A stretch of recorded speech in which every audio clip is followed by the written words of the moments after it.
다 같이 자리에서 일어나셔서 사무엘상 17장 43절로부터 49절까지의 말씀을 합독하시겠습니다. 같이 볼까요?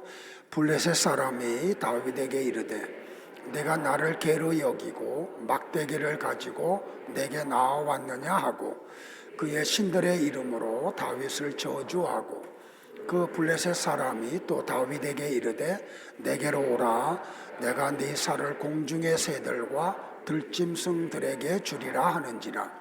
다윗이 블레셋 사람에게 이르되 너는 칼과 창과 단창으로 내게 나오거니와 나는 만군의 여호와의 이름 곧 네가 모욕하는 이스라엘 군대의 하나님의 이름으로 내게 나아가노라. 오늘 여호와께서 너를 내 손에 넘기시리니 내가 너를 쳐서 네 목을 베고 블레셋 군대의 시체를 오늘 공중의 새와 땅의 들짐승에게 주어 온 땅으로 이스라엘의 하나님이 계신 줄 알게 하겠고 또 여호와의 구원하심이 칼과 창에 있지 아니함을 이 무리에게 알게 하리라. 전쟁은 여호와께 속한 것인즉 그가 너희를 우리 손에 넘기시리라. 일어나 다윗에게로 마주 가까이 올 때에 다윗이 블레셋 사람을 청하여 빨리 달리며 손을 주머니에 넣어 돌을 가지고 물매로 던져 블레셋 사람의 이마를 치매 돌이 그의 이마에 박히니 땅에 엎드러지니라. 아멘. 우리 찬양대 대원들 마스크 벗고 찬양하죠. 찬양할 때 텔레비전 보면은 회중들이 많은데 이 가수들이 뭐 떼창을 불러도 다 마스크 벗고 하더라고요. 찬양할 때만 벗으면 좋겠다는 생각이 듭니다.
옆에 분들 같이 한번 축복할까요? 승리합시다 하고요.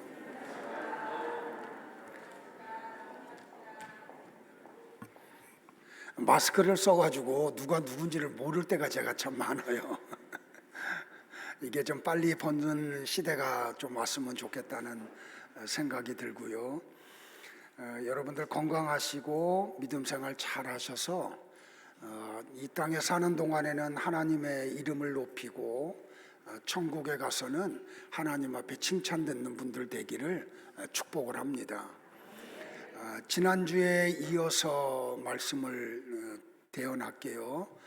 전쟁은 여호와께 속한 것입니다. 인류의 역사, 그걸 영어로 뭐라 그런다 그랬죠? 히스토리, 어떤 남자의 이야기예요. 그분이 누구라고요? 하나님. 그러니까 인류의 역사는 하나님의 이야기예요. 근데 그 내용이 뭐라고요? 하나님이 창세전에 선택한 사람을 구원해내는 이야기. 그래서 이걸 뭐라고 표현하냐면 구속 역사라고 그래요. 구원 역사. 근데 이 세상에 하나님이 선택한 사람의 마지막 사람이 있겠죠. 그가 누군지 우리는 몰라요, 그죠? 어느 시대에 누군지 우리는 몰라요. 근데 하나님이 창세전에 선택한 사람의 마지막 사람이 구원을 받으면 구속 역사가 끝나죠. 그러면 더 이상 교회는 이 땅에 존재할 이유가 없어요. 하나님이 이 세상에 교회를 세운 이유는 잃어버린 아브라함의 자손들을 찾아내서 구원하라고 주신 거예요. 그러면 구속의 역사가 끝나면 교회의 역사가 끝나요. 그럼 교회의 역사가 끝나면 더 이상 이 세상이 존재할 이유가 없어요. 왜? 역사가 하나님의 이야기이기 때문에 그 이야기가 완성이 됐거든요. 그래서 뭐라고 얘기하냐면 세계 역사의 중심이 교회 역사예요. 그리고 그 교회의 역사의 중심은 구속 역사예요. 여러분들이 이 세상에 사는데 역사가 어떻게 시작이 되고 어떻게 흘러가고 어떻게 마치는지를 아셔야 돼요. 그러므로 이 역사의 주인은 누구예요? 하나님이세요, 여러분들. 그래서 역사를 시작하신 분이 하나님이시고 역사를 진행하시는 분이 하나님이시고 그 역사를 끝내시는 분이 하나님이세요. 그러니까 역사의 주인이 누구라고요? 여러분 아니에요. 착각하지 마세요. 여러분은 그냥 먼지 하나야. 티끌이에요.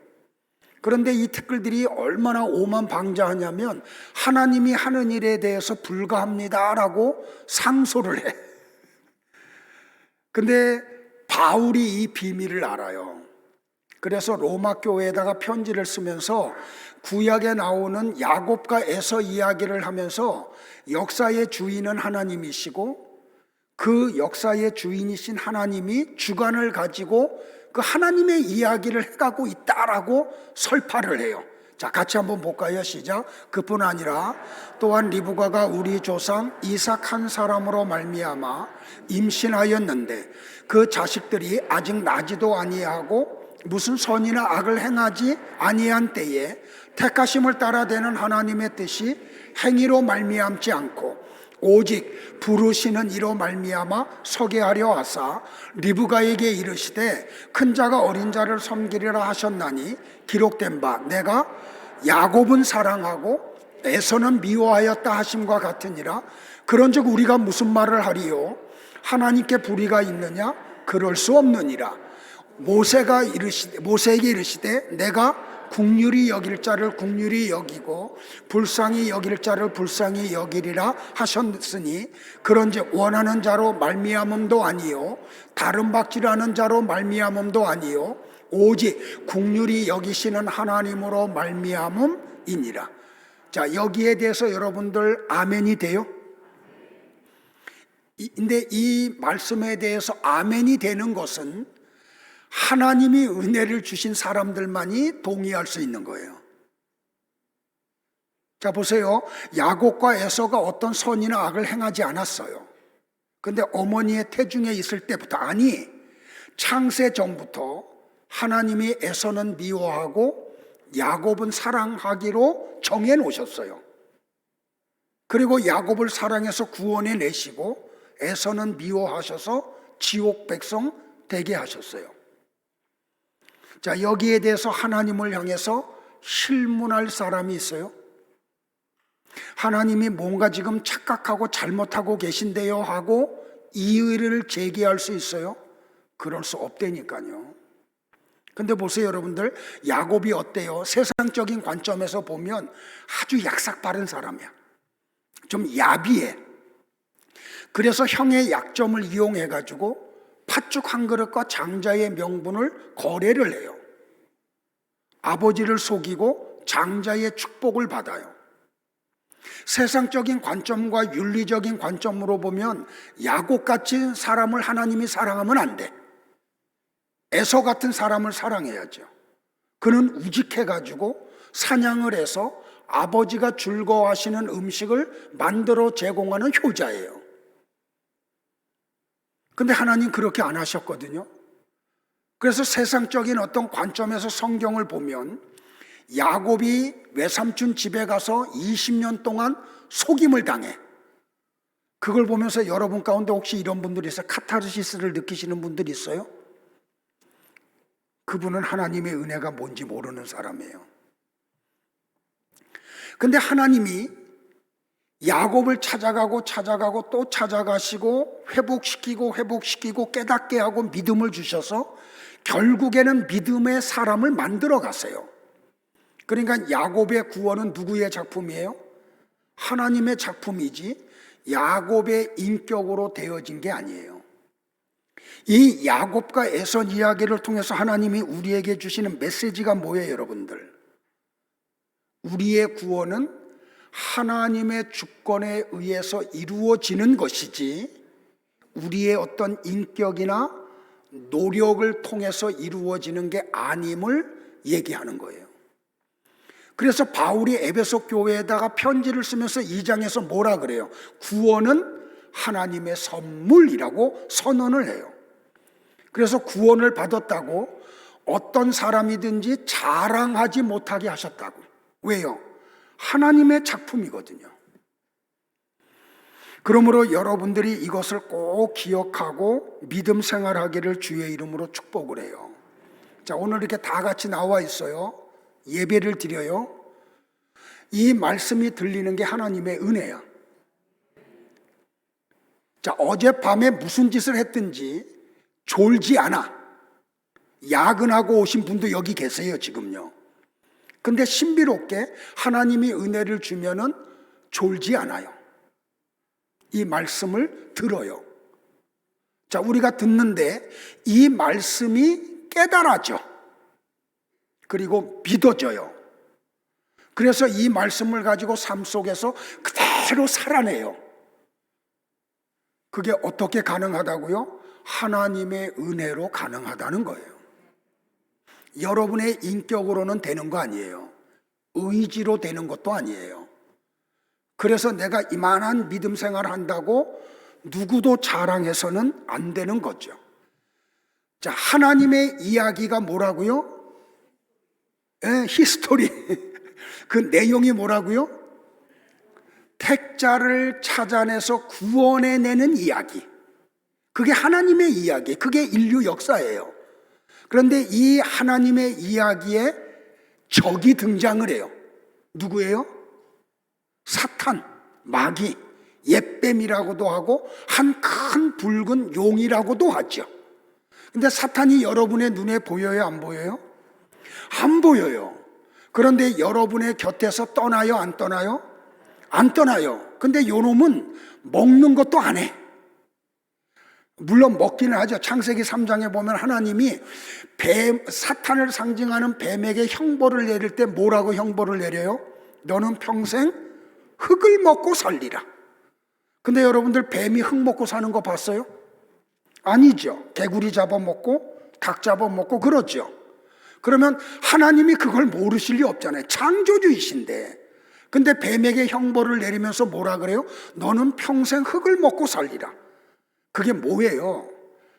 우리 성경에 그 흙으로 뭘 만들어요? 사람을 만들잖아요. 그러니까 사탄은 뭘 먹고 산다고요? 흙으로 지음받은 사람을 먹고 살아요.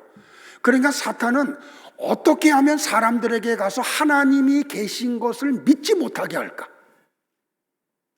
어떻게 하면 교회 못 나가게 할까? 교회 온 사람들은 어떻게 하면 이 말씀을 못 듣게 할까? 인정하지 못하게 할까? 못 믿게 할까? 그래서 앉아있는데 자꾸 딴 생각 들게 해. 게임에 지금 미친 사람들은 말씀을 듣는데 머릿속에서는 게임기가 왔다 갔다 해. 말씀이 안 들려요. 사업에 관심이 많은 사람들은 말씀을 듣는데도 말씀을 듣는 게 아니고 계속 사업 구상하고 있어. 예배의 자리에 와서도요. 그게 누구 작품이라고요? 사탄의 작품이라고요. 그러니까 여러분들이 표면적인 것을 보고 이면적인 것을 알 수 있어야 돼요. 근데 사단은 우리 눈에 안 보인다니까요. 그리고 이놈은 잠도 안 자. 쉼도 필요 없어. 먹는 것도 필요 없어. 근데 우리 옆을 24시간 떠나지 않아. 그리고 그는 광명한 천사로 위장해가지고 와서 여러분으로 하여금 어떻게 하면 말씀을 못 듣게 할까? 말씀이 선포되는 자리에 못 가게 할까? 마스크 써가지고 요새는 안 보여서 다행인데 예전에는 예배 드리는 설교하는데요. 주무셔. 그런데 입 벌리고 주무셔. 자, 이런 얘기하는 거는 졸지 말라고 얘기하는 거예요. 그러니까 사단의 그 방법이 바로 그거예요. 어떻게 하면 말씀을 못 듣게 할까? 듣는데 못 깨닫게 할까? 깨닫는데 어떻게 하면 못 믿게 할까? 믿는데 삶에 어떻게 하든지 적용하지 못하게 할까? 아주 집요하게 사단은 여러분의 곁을 떠나지 않고 여러분에게 말씀의 열매가 맺히지 못하도록 정말 집요하게 우리가 천국 갈 때까지 여러분 옆에서 방해를 할 거예요. 자, 근데 보세요, 여러분들. 마태복음 13장에 가보면 예수님이 씨 뿌리는 비유의 말씀을 하시죠. 자, 이 씨는 말씀이라고 예수님이 나중에 해석을 했어요. 자, 길가, 돌밭, 가시덤불 치지 않게 해요. 그 다음에 옥토. 이건 다 뭐를 얘기한다 그랬어요? 마음, 사람의 마음. 그런데 길가에도 말씀이 떨어져요, 안 떨어져요? 떨어져요. 돌밭에도 떨어져요, 안 떨어져요? 가시덤불에는요? 옥토에는요? 자, 근데 길가에 떨어진 씨앗은 누가 와서 쪼아 먹어요? 새가 와서 쪼아 먹어. 그 새를 누구라 그래요? 사탄이라 그러잖아요. 그러니까 말씀을 안 듣는 게 아니에요, 여러분들. 말씀 들어요. 그리고 아멘 한다니까요. 그런데 그 말씀이 그 사람 속에 하나도 없어. 자, 돌밭에 떨어져요. 어떻게 돼요? 뿌리를 내리죠.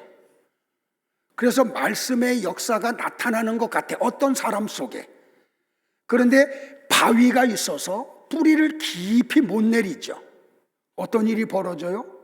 어떤 염려가 생겨. 환경의 변화가 와. 그러면 어떻게 해요? 말씀 다 버려요. 가시덤불에도 똑같은 현상이 일어나죠. 말씀 안 받는 거 아니에요? 받아요. 아멘 해요. 그런데 그 말씀에 결실이 없어. 그런데 누군가에게 이 말씀이 결실이 일어나. 30배, 60배, 100배의 결실이 나타나요. 누구 작품이에요? 아멘. 하나님이 하신 거죠. 자, 여러분들 예전에 이런 설교 듣지 않았어요? 야, 길가와 같은 마음을 갖고 있는 사람이 있습니까? 자기 마음 갈아엎으세요. 그래서 옥토 만드세요. 돌이 있습니까? 그 마음에서 돌 제거하세요. 가시덤불이 있습니까? 다 뽑아내세요. 근데 여러분들 세상의 이치로 한번 따져볼래요? 자기 밭이 딱딱하다고 스스로 갈아엎을 수 있어요? 밭이 내 밭에 돌이 있어. 이 돌 내보내야지 하고 밭이 돌 내보내요? 가시덤불을 스스로 뽑아요? 누가 할 수 있어요? 농부만이 하죠. 농부가 와서 소에다가 멍에를 매게 하고 쟁기를 하고 얍! 하고 갈아 엎어버려야지요. 트랙터를 가지고 갈아 엎든지. 농부가 밭에 있는 돌을 제거해줘야 밭에서 돌이 제거됐죠. 가시덤불도 마찬가지고요. 근데 예수님이 그 밭에 씨 뿌리는 비유 말씀을 하면서 농부가 누구라고 이야기해요? 하나님이라고 말씀하시죠.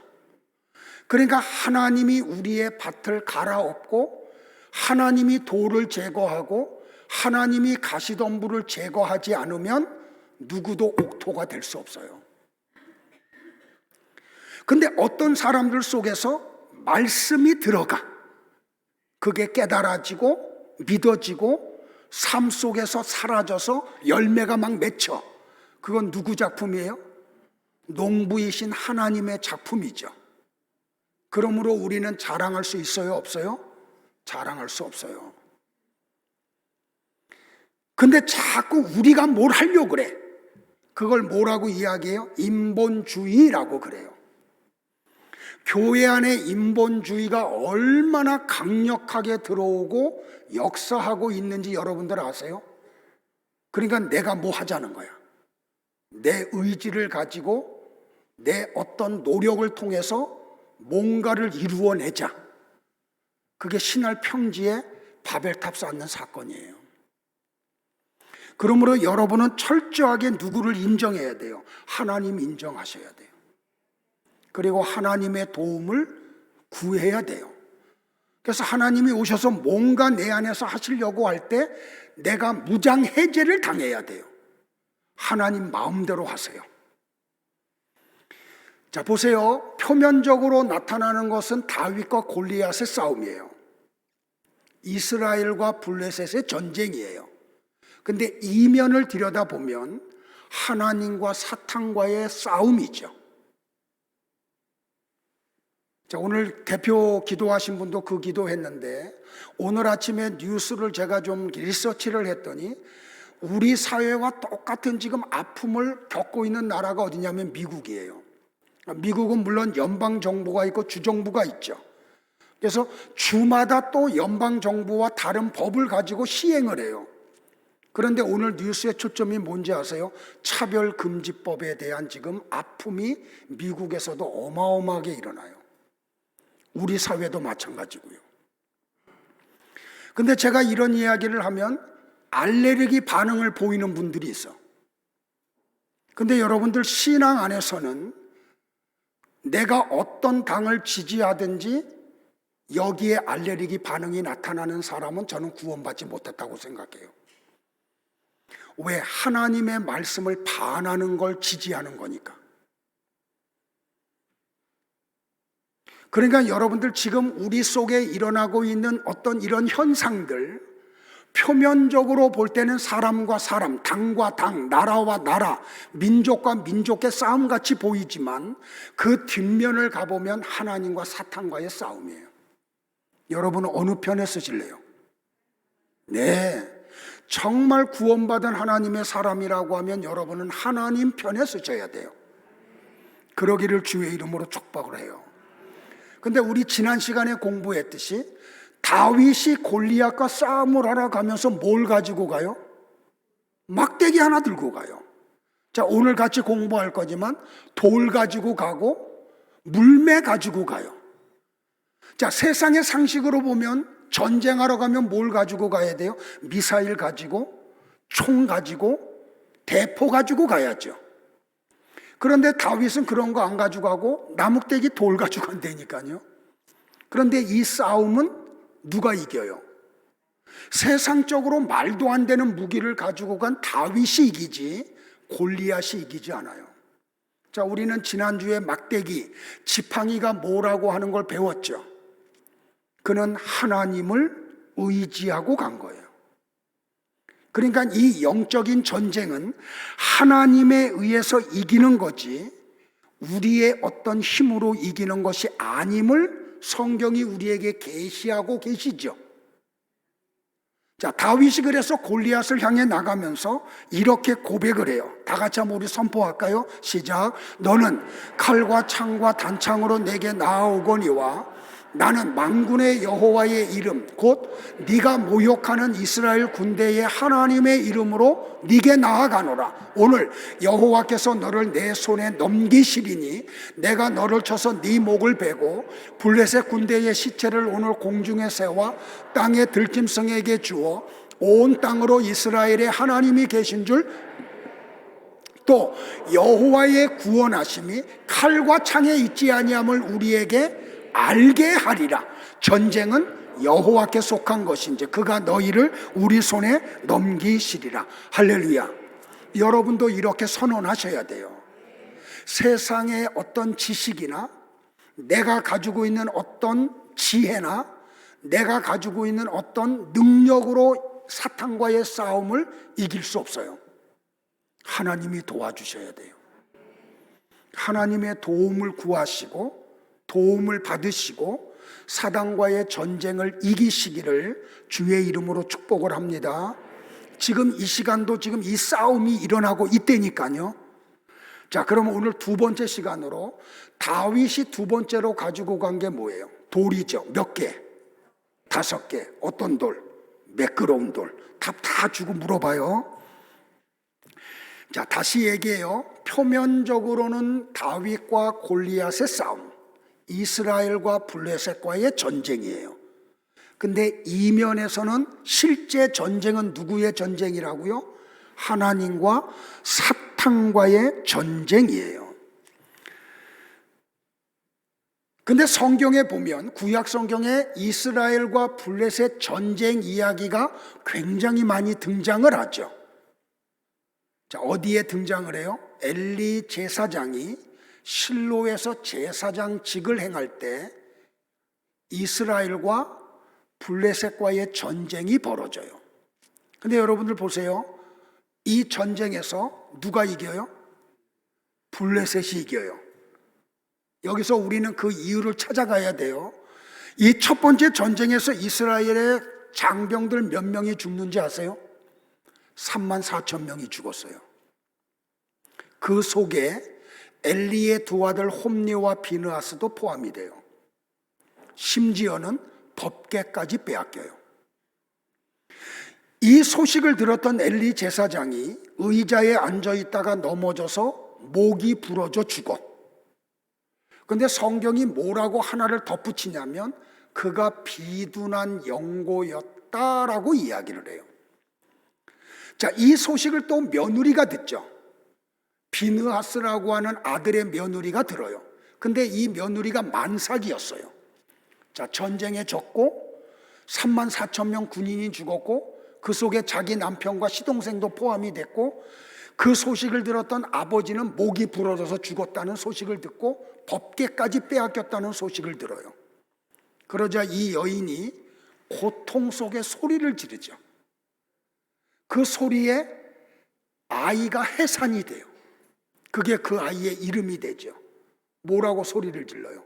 이가봇 하고요. 이가봇이 뭐라고요? 하나님의 영광이 이스라엘에게서 떠났다. 하나님의 영광이 우리 집에서 떠났다. 근데 이 이가봇, 하나님의 영광이 떠난 시간이 몇 년이나 걸리는지 아세요? 20년 동안 지속이 돼요. 그러니까 이스라엘 백성들은 그때도 멀쩡해요. 몸은 멀쩡해요. 아침에 일어나면 밥 먹고 하루 일과를 하고 저녁이 되면 잠을 자고 가족 간의 관계를 하고 사회생활들 하고 삶은 정상적으로 돌아가요. 그런데 그 20년 세월은 어떤 세월이었다고요? 하나님의 영광이 그들에게서 떠난 시간이었어요. 그런데도 그들의 삶에는 아무 이상이 없어. 근데 여러분들 여기서 또 놀라운 비밀이 뭔지 아세요? 그 20년의 시간 동안 사무엘이 성장하는 시간이에요. 한쪽에서는 하나님의 영광이 떠난 고통 속에서 보내는데 또 다른 한쪽에서는 마치 구루터기에서 싹이 돋듯이 사무엘이라고 하는 믿음의 아들이 자라나고 있어요. 여러분의 가정에서 하나님의 영광이 떠나는 일이 없기를 축복을 해요. 여러분 안에서 하나님의 영광이 떠나는 일이 없기를 바라요. 혹시 여러분의 육신의 눈으로 볼 때 삶 속에는 아무런 변화가 없는데 하나님이 보실 때에 하나님의 영광이 떠난 사람이나 가정이 있다고 하면 그 시간 동안 여러분의 가정에서 사무엘이 성장하는 시간이 되기를 축복을 해요. 자, 사무엘이 성장하고 난 다음에, 그러니까 블레셋과의 전쟁에서 패하고 난 20년 후에 사무엘이 이스라엘의 역사의 전면에 등장을 해서 선포를 하죠. 여러분들은 우상을 다 제거하고 하나님만 섬기라고요. 그러면서 이스라엘 백성들을 정결하게 하는 예식을 행해요. 물을 길어와서 하나님 앞에서 부어요. 그 물을 마치 번제단에 물을 붓듯이. 그리고 사무엘 선지자가 금식하며 기도해요. 사무엘서를 보면 기도가 역사를 바꿨어요. 여러분의 가정의 역사를 바꾸는 지름길이 기도예요. 잃어버린 기도들이 회복돼야 돼요. 껍데기만 갖고 있으면 안 돼. 그랬더니 어떤 일이 벌어졌는지 아세요, 여러분들? 이스라엘 안에서 대회개 운동이 일어나. 이스라엘 백성들이 우리가 하나님 앞에 범죄했습니다 하고 회개 운동이 일어나요. 그 일이 어디에서 이루어졌는지 아세요? 미스바에서 이루어졌어요. 자, 이 소식이 블레셋에게 다 들려. 그러자 블레셋 사람들이 군대를 동원해서 이스라엘을 쳐들어와요. 그때 이스라엘 백성들이 한 일이 뭔지 아세요? 사무엘 선지자를 찾아가서 기도를 요청해요. 성도의 힘은 기도에서 나와요, 여러분들. 기도를 잃어버린 분들이 계시면 기도 회복하기를 축복을 해요. 정말 하나님 앞에서 막 창자가 뒤틀리고 배가 터지는 그런 기도가 여러분 속에서 회복되기를 축복을 해요. 그리고 난 다음에 사무엘 선지자가 젖 먹는 어린 양을 잡아서 하나님 앞에 번제로 드려요. 번제가 뭔지 알죠, 여러분들? 양을 잡아서 불에 태워가지고 그 살을 태워서 연기로 드리는 거예요. 그 어린 양의 몸이 연기로 하나님 앞에 올라가듯이 사무엘의 기도가 하나님 앞에 상달이 돼요. 기도의 응답이 일어나는 거죠. 어떻게 응답이 나타나요? 블레셋 군인들 속에 하나님의 응답이 이렇게 나타나요. 큰 천둥 소리가 들리는 거야. 우당탕 쾅탕. 아, 이렇게 타나? 막 그냥 막 하늘이 깨질 정도로. 그러니까 어떤 일이 벌어지냐면 블레셋 사람들이 그 천둥 소리에 넋을 잃어버려. 그때 이스라엘 백성들이 미스바에서 저 백갈 아래까지 쳐들어가면서 블레셋 군인들을 전멸을 시켜요. 실로 20년 만에 맛보는 승리였어요. 그리고 난 다음에 사무엘 선지자가 한 게 뭔지 아세요, 여러분들? 기도하는 것도 중요해요. 기도 응답받는 것도 중요해요. 그런데 응답 후에 우리가 어떤 반응을 하느냐가 더 중요해. 입 닦으면 안 돼요. 응답 후에. 사무엘 선지자가 미스바와 센 사이에 기념비 돌 하나를 세워요. 그리고 이스라엘 백성들 앞에서 이렇게 선포를 해요. 다 같이 시작. 우리가 여기에 이르기까지 하나님께서 우리를 도와주셨다. 그걸 히브리어로 뭐라 그랬다고요? 에벤에셀이라 그래요. 그러니까 이 전쟁은 사무엘의 지략으로 이긴 게 아니야. 이스라엘의 어떤 군사력으로 이긴 게 아니에요. 하나님이 이기게 하신 거예요. 이 고백이 여러분에게서 나오기를 축복을 해요. 이 에벤에셀, 바로 다윗이 매끄러운 돌 5개를 가지고 가는 게 바로 에벤에셀이에요. 하나님이 도와주셔야 이 싸움을 이깁니다. 하나님이 도와주셔야 이 전쟁을 이깁니다. 이 고백이에요. 자, 그러면 다윗이 제구에 넣고 간 이 돌, 이거 그림자라 그랬죠. 그 실체가 뭐냐는 거예요. 실체가 뭐예요? 예수 그리스도. 바울이 이걸 알잖아요. 그래서 반석이 깨지고 거기서 생수가 솟아나서 이스라엘 백성들이 먹잖아요. 고린도전서 10장 1절로 4절에서 그걸 뭐라 그래요? 이 반석은 곧 그리스도다 그러잖아요. 그러니까 지금 다윗이 뭘 의지하고 가는 거예요? 반석이신 예수 그리스도를 의지하고 나간 거예요. 성부 하나님만 의지한 게 아니고 성자 예수님도 의지하고 나간 거예요. 자, 재미있는 거 하나 또 가르쳐 드릴까요?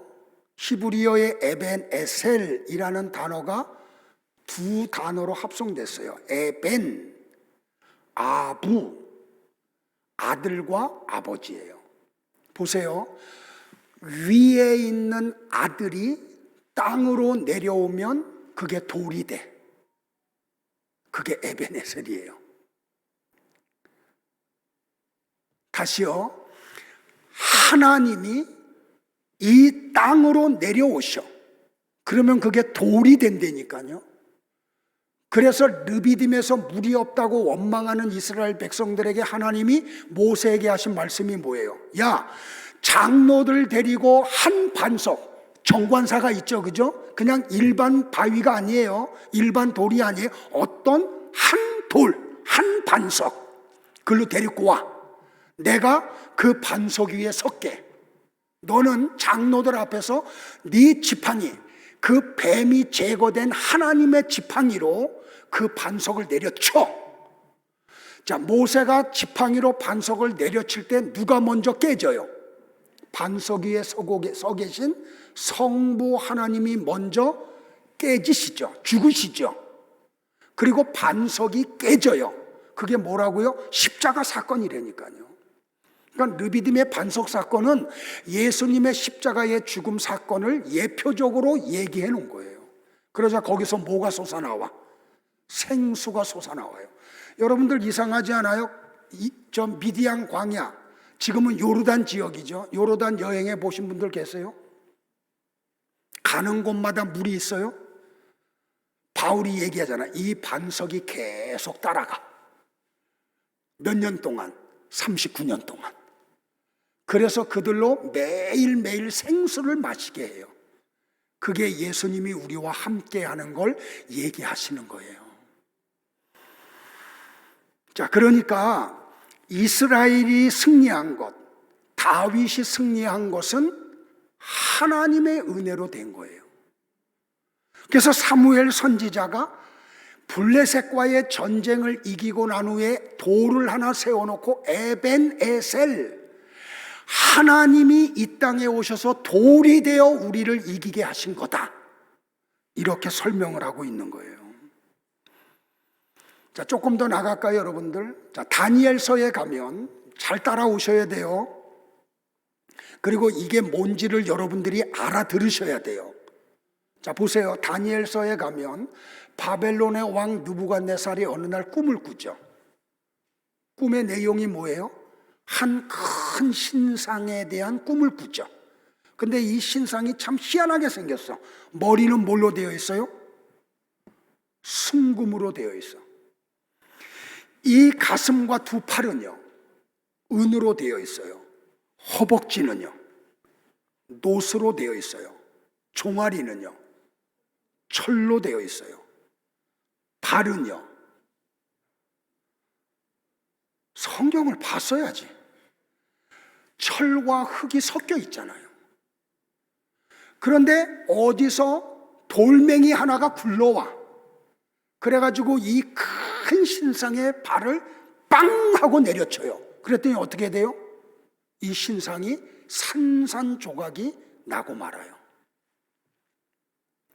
다니엘서 2장 32절에 보면 다니엘이 이 느부갓네살 왕의 꿈에 보였던 이 큰 신상을 뭐라고 표현했냐면 우상이라고 표현을 했어요. 그렇다면 느부갓네살 왕이 꿈에 보았던 그 한 큰 신상은 뭘 이야기해요? 많은 주석가들이 얘기해요. 이거는 머리는 뭐 바벨론이다. 그 다음에 뭐 가슴은 바사 제국이다. 그 다음에는 어디예요? 그 알렉산더가 일어났던 그 헬레니즘 나라다. 그 다음에는 로마 제국이다. 이렇게 해석을 여러 가지로 하는 경우가 있어요. 근데 정통적인 해석은 뭐 그것도 맞는데 세상 나라를 이야기해요. 근데 보세요, 여러분들. 느부갓네살 왕이 꿈을 깨고 난 다음에 어떻게 해요? 마음이 번민하죠. 그리고 어떻게 해요, 여러분들? 그 다음부터 잠을 이루지 못해. 이것도 굉장히 중요한 영적인 의미가 있어요. 왜 그래요? 그는 바벨론 제국을 일으킨 왕이에요. 자, 바벨론은 지금의 어느 나라예요? 이라크예요. 성경의 바사 제국은 여러분이 학교에서 배웠던 페르시아 제국, 지금의 이란이에요.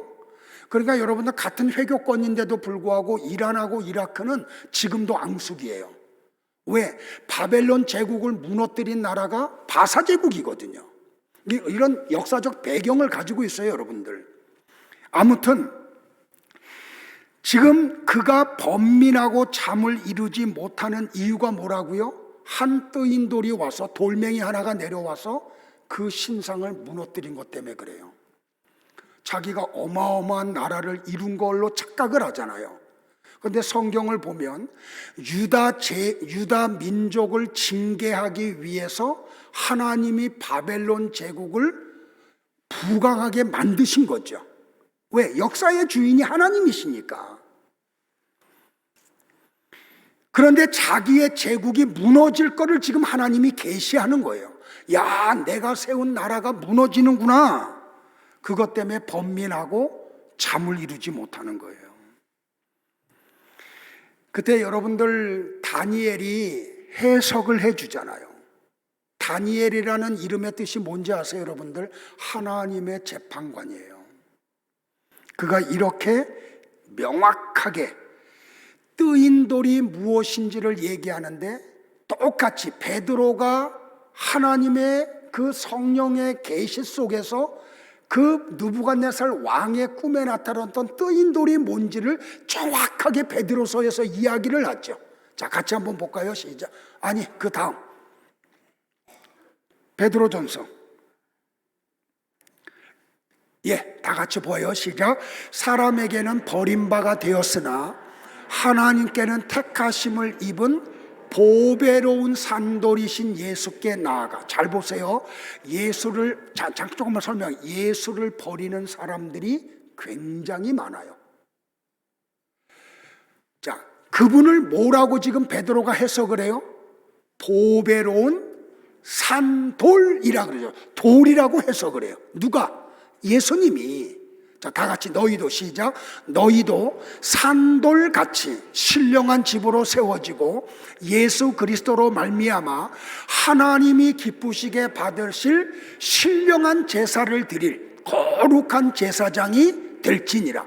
성경에 기록되었으되 보라, 내가 택한 보배로운 모퉁이 돌을 시온에 두노니 그를 믿는 자는 부끄러움을 당하지 아니하리라 하였으니, 그러므로 믿는 너희에게는 예수가 보배이나 믿지 아니하는 자들에게는 건축자들이 버린 그 돌이 모퉁이 돌이 되고 또한 부딪히는 돌과 걸려 넘어지게 하는 바위가 되었다 하였느니라. 그들이 말씀을 순종하지 아니함으로 넘어지나니 이는 그들을 이렇게 정하신 것이라.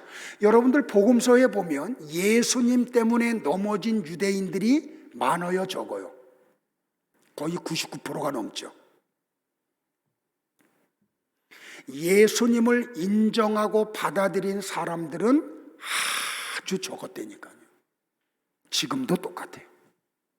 이거는 하나님의 그 이야기, 인간의 역사 속에서 매 시대마다 동일하게 나타났던 현상이에요.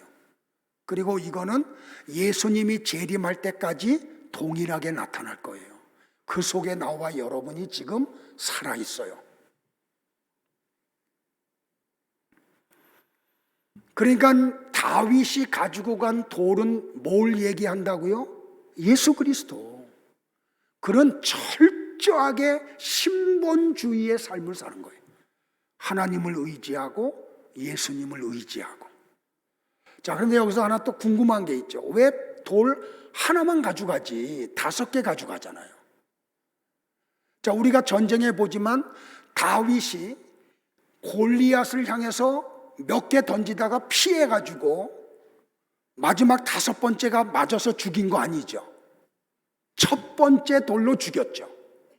그러면 이런 믿음의 사람, 하나님의 계시 속에 있는 다윗은 하나님을 의지하고 나가면 첫 번째 돌로 다 골리앗을 죽일 걸 그가 알았을까요? 몰랐을까요? 알았겠죠. 믿었을까요? 안 믿었을까요? 믿었겠죠. 근데 왜 5개를 가져가요? 여기서 우리는 성경을 더 깊이 있게 봐야 될 의미가 있는 거죠.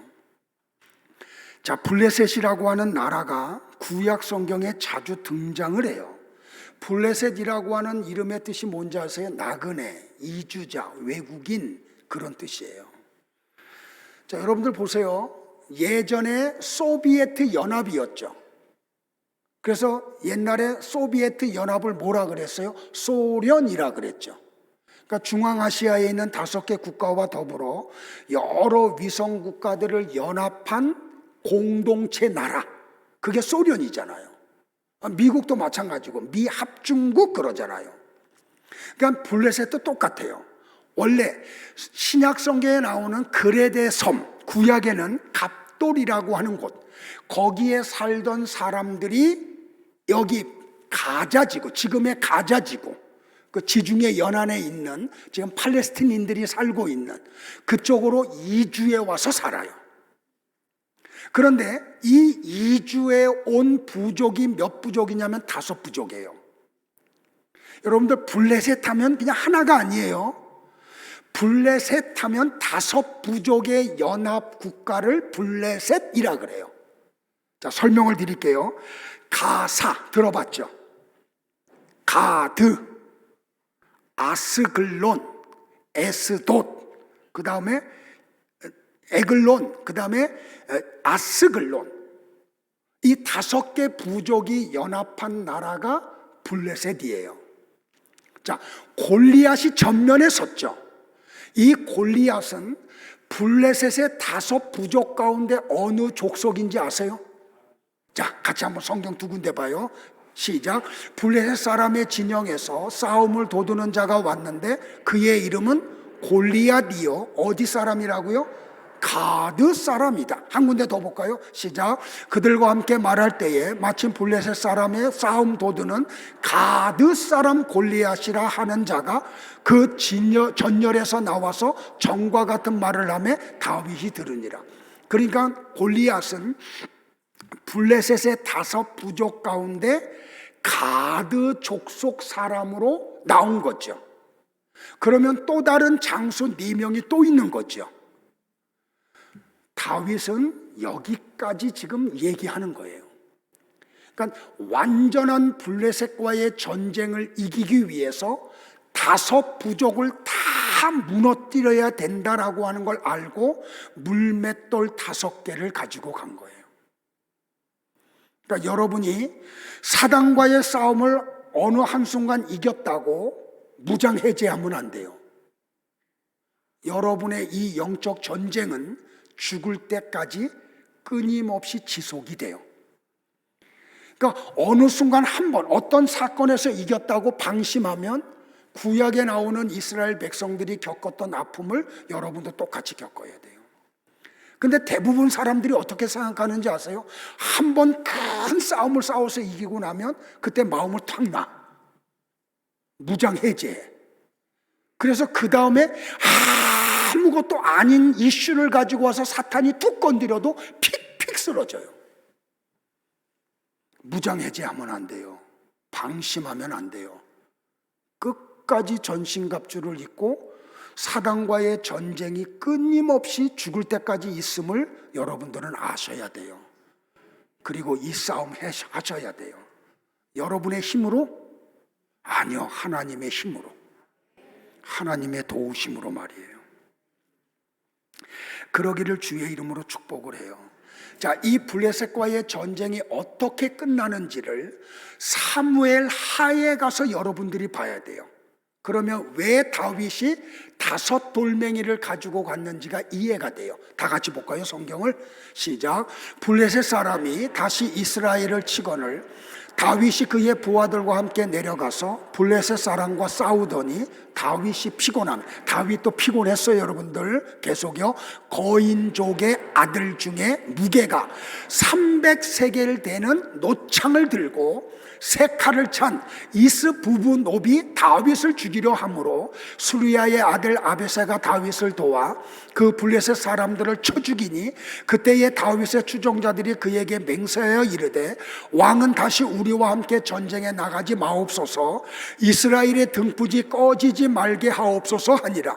그 후에 다시 블레셋 사람과 곱에서 전쟁할 때에 후사 사람 십북에는 거인족의 아들 중에 삽을 쳐 죽이고 또 다시 블레셋 사람과 곱에서 전쟁할 때에 베들레헴 사람 야레오르김의 아들 에라나는 가드 골리앗의 아우 라흐미를 죽였는데 그자의 창자로는 배틀채 같았더라. 또 가드에서 전쟁할 때에 그곳에 키가 큰 자 하나는 손가락과 발가락이 각각 6개씩 모두 24개가 있는데 그도 거인족의 소생이라 그가 이스라엘 사람들을 능욕함으로 다윗의 형 삼마의 아들 요나단이 그를 죽이니라. 이 4사람 가드의 거인족의 소생이 다윗의 손과 그의 부하들의 손에 다 넘어졌더라. 여기서 블레셋과의 전쟁이 끝나요. 그래서 다윗이 5개의 돌을 가지고 갔던 거예요. 그러니까 성도 여러분들 끝까지 이 싸움 하시기를 축복을 해요. 한두 번 이긴 걸로 끝내시면 안 돼요. 주님 나라 갈 때까지, 하나님 나라 갈 때까지 이 전쟁이 있음을 알고 끝까지 승리하기를 주의 이름으로 축복을 해요. 자, 물매에 대한 것은 제가 자세하게 또 설명하려면 요것만 가지고도 1시간 이상을 해야 돼서 그냥 간단하게 그냥 얘기할게요. 물매 그림 한번 보여줄래요? 이렇게 생겼어요.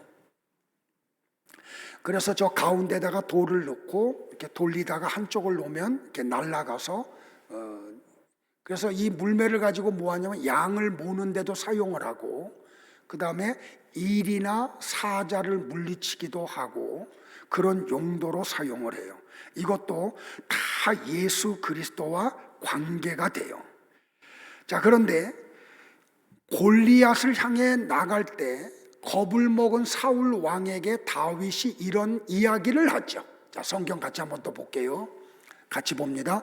주의 종이 아버지의 양을 지킬 때에 사자나 곰이 와서 양떼에서 새끼를 물어가면 내가 따라가서 그것을 치고 그 입에서 새끼를 건져내었고 그것이 일어나 나를 해하고자 하면 내가 그 수염을 잡고 그것을 쳐 죽였나이다.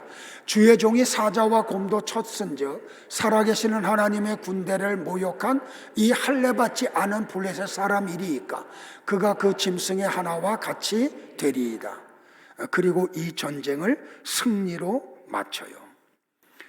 그러니까 다윗이 골리앗을 향해 나가면서 어떤 확신을 가지고 나가요? 이 싸움은 내가 100% 이긴다. 근데 여러분들 다윗은 아직 미소년이에요. 성장이 다 아직 안 됐어. 그래서 사울왕의 옷을 입혀도 그게 맞지 않았어요. 근데 문헌에 보면은 골리앗의 키는 약 2m 35에서 30이에요. 그러니까 거인이에요. 근데 이 전쟁을 향해 나가는데 그 골리앗은 창과 칼을 가지고 오잖아요. 근데 막대기하고 돌 5개하고 물매 가지고 가는 다윗이 이 전쟁은 내가 100% 이겨 라고 선언해요. 왜 그런다고요? 하나님이 하시는 거기 때문에. 자, 같이 한번 우리 성경 볼까요? 시작. 또 다윗이 이르되 여호와께서 나를 사자의 발톱과 곰의 발톱에서 건져내셨은즉 나를 이 블레셋 사람의 손에서도 건져내시리이다. 사울이 다윗에게 이르되 가라 여호와께서 너와 함께 계시기를 원하노라. 여기 보세요. 다윗은 누구 이름으로 가요? 하나님의 이름으로. 근데 보세요. 사울 왕도 하나님의 이름을 언급을 하죠. 야, 다윗아 가. 하나님이 너와 함께 하셔. 근데 사울의 마지막을 보면 어떻게 돼요? 하나님의 영이 사울에게서 떠나죠. 그리고 하나님이 부리시는 악신이 사울 왕 속에 들어오죠. 그래서 그때부터 사울 왕은 어떻게 죽을 때까지 고통 속에서 살아요.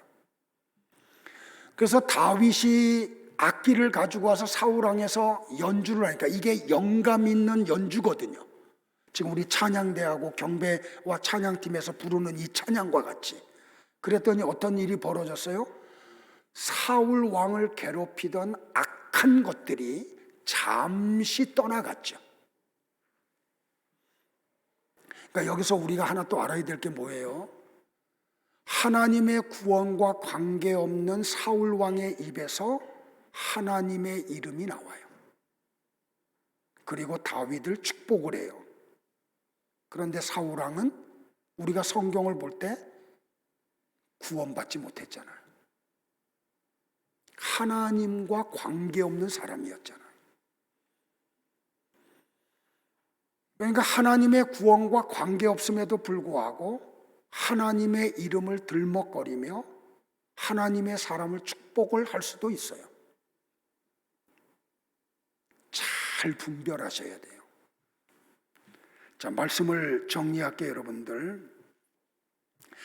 나와 여러분이 싸워야 될 싸움은 혈과 육에 대한 게 아니에요. 공중 권세 잡은 사단과의 싸움이에요. 그러니까 나와 여러분들은 하나님의 도움을 구하셔야 돼요.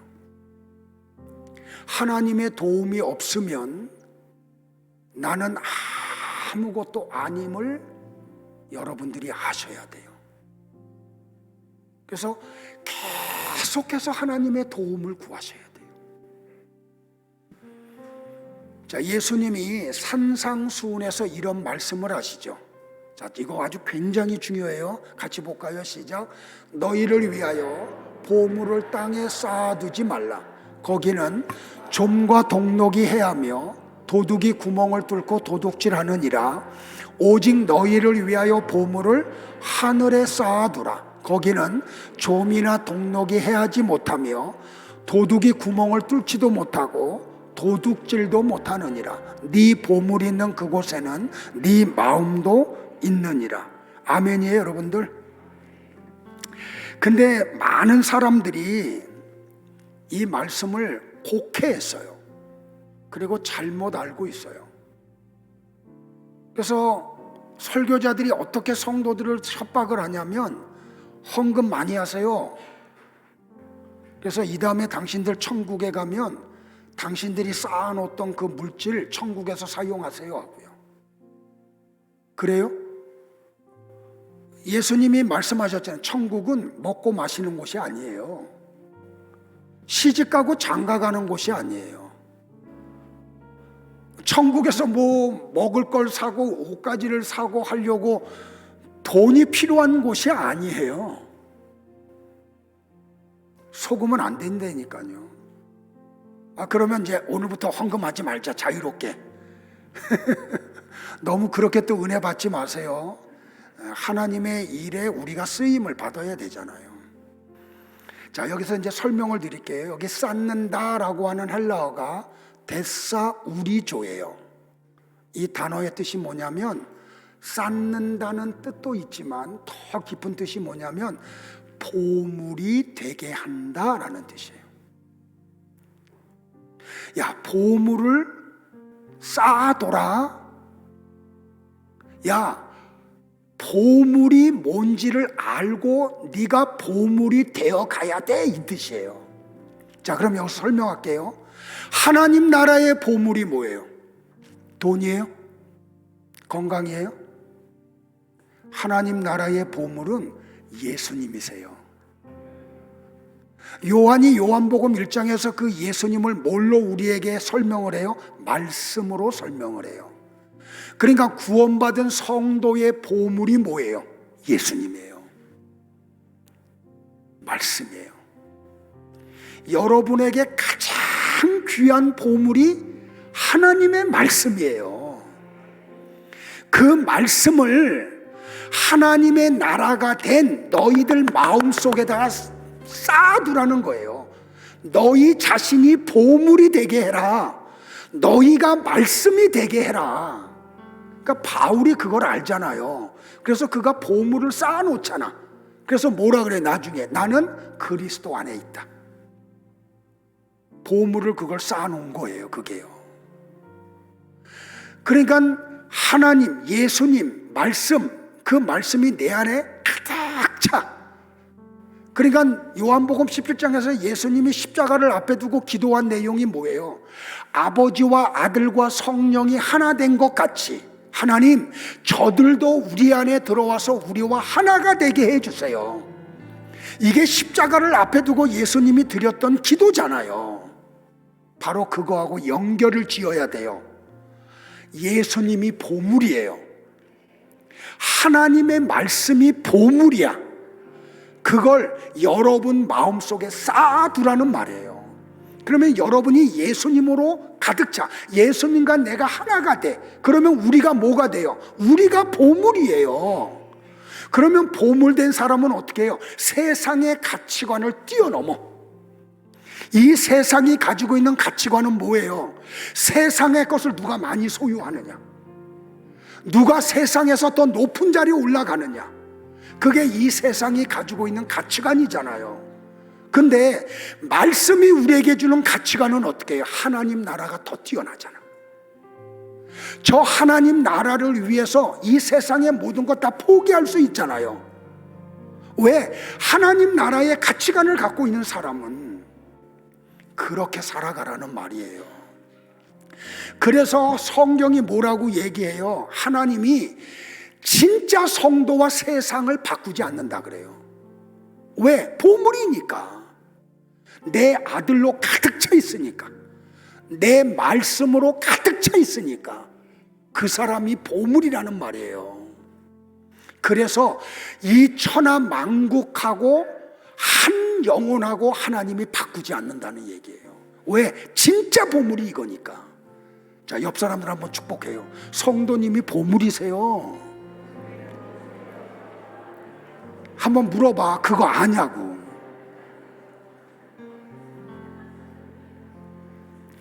이해되세요, 여러분들? 근데 우리가 어때요, 여러분들? 아직 하나님의 나라가 온전히 이루어지지 않았잖아, 우리 안에.